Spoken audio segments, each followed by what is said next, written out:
Hello everyone, hopefully you've watched the last two videos for the Worm Gang for the DIY money saving worm bin. So in this video we're going to add our worms and our first batch of food, so please keep watching. Thank you.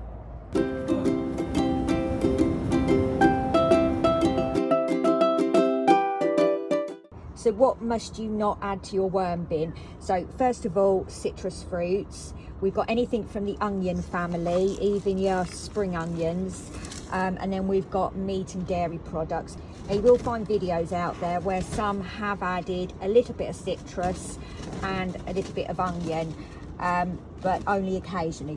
I just don't add anything like that at all.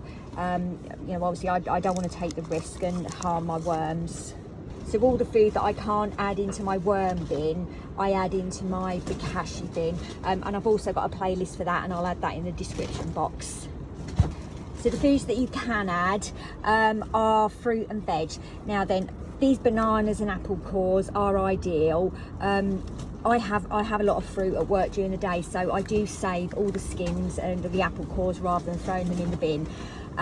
Keep your tea bags, as long as they're not plastic, that's fine, they can go in. I've got the ends of lettuce here, the ends of courgettes. These are the peelings from courgettes. I've got some herbs in here as well. I have a gusto delivery, and anything over I always add in. And then we've got eggshells. It doesn't matter about the dye, I've learned that that's okay. You just need to make sure you either ground these or just crush them up in the palm of your hands. These are good for the digestive system, and it will offset against any acid in the bin, and you don't want an acidic bin.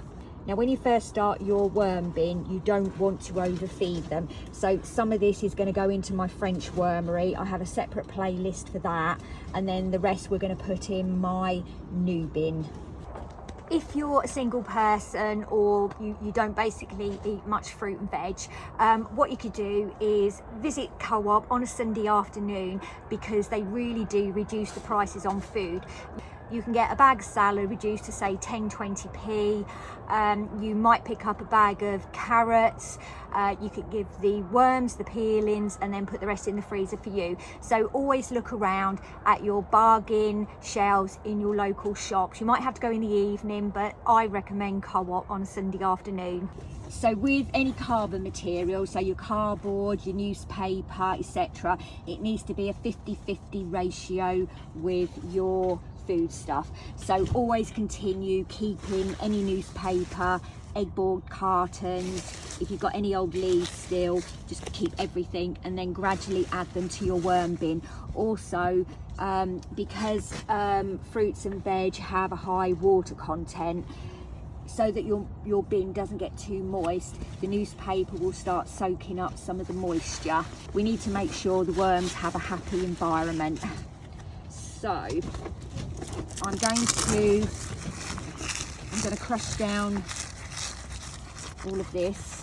Some say chop up the food into smaller pieces so they can consume it more easily, and then other people just leave it in whole. I was chopping it up finely, but in the end I'm just putting things in whole. So I'm going to put the food in here, just make a little pocket. I'm going to add a banana skin. I'm going to add some apple core, just a couple, and a tea bag. We've got the eggshells.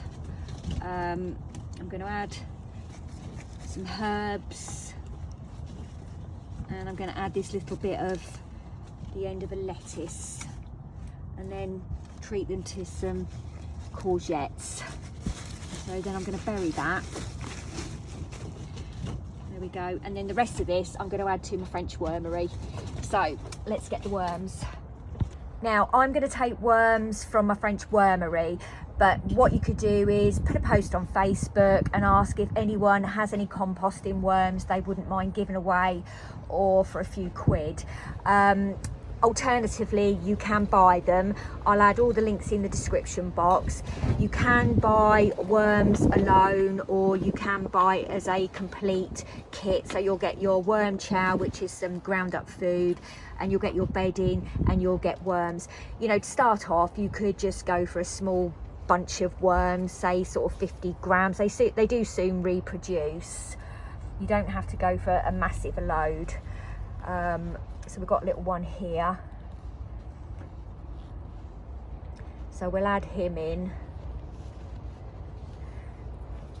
Now, my worms and my French wormery were a gift, and when the worms arrived, they came in their own bedding, and it was only indicated that they were 3 types of worms, but your most common worms are red wigglers. I'll add more information about everything in the description box. So just a little something about the worms. If you can see close enough, there's a ridged area, a saddle. Now in there are worm eggs. So this worm is reproducing. If somebody local gives you any worms, they will provide you with a bit of bedding. So it is essential you add all that to your new worm bin.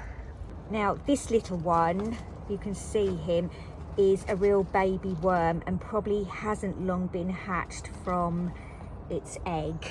So he'll go in the new bin. Again, I've got one here with a saddle. So he's reproducing. I've got another one here with a saddle, he's reproducing. So this is good. This will give you more worms. Now I'm just going to add these in, but I will be going back to my wormery and adding some more. And I'm just going to uncover the food, and I'm going to put them straight on the food. Now this here is an egg. When it's a lemony colour, it's in its first stages. When it turns maroon, it's mature and soon to hatching. And we've got another little one there, if you can see that. Let's just take that out. Another little worm egg there. That's quite new because it's quite a light lemony green.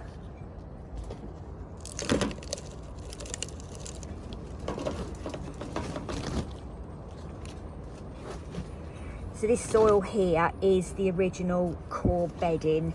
I bought a block from Wiggly Worms and used that. We've got quite a few eggs in there actually, so that's good. Right, so now this one here is a little more mature. You can compare it there between the two. I don't think I've got any mature ones. Sorry about the wind.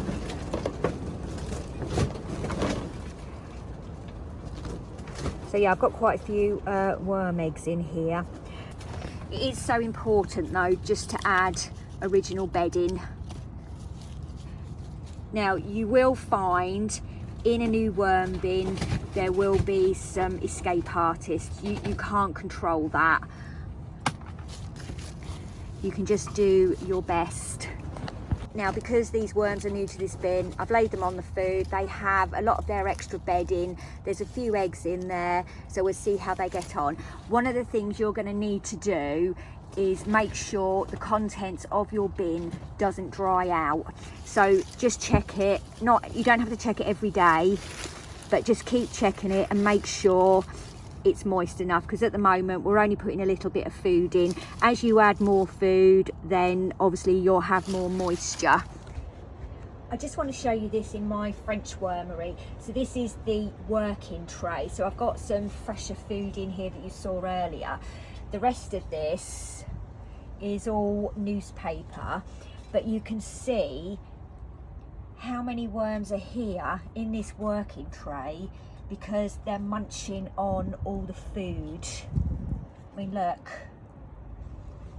That's why when you first get your worms, the first batch of food, just put them together, and that might make them more contented where they are. please subscribe. The next video we'll look at is where to store your worm bin and keep it safe and free from flooding. So thanks again for watching. Please subscribe, please comment, and please share. In this money saving, cost of living playlist, I am going to add other things as well, not just about green living. And then I have playlists for bokashi and worm composting in the French wormery. And then on my website, the things I have on there are tried and tested. I've got cash incentive, product testings, things about domestic pets, everything that I've experienced with mine. I have a big background on pets, rescues, etc., and the poorly ones. So please subscribe, please visit my playlist, and thanks again for watching.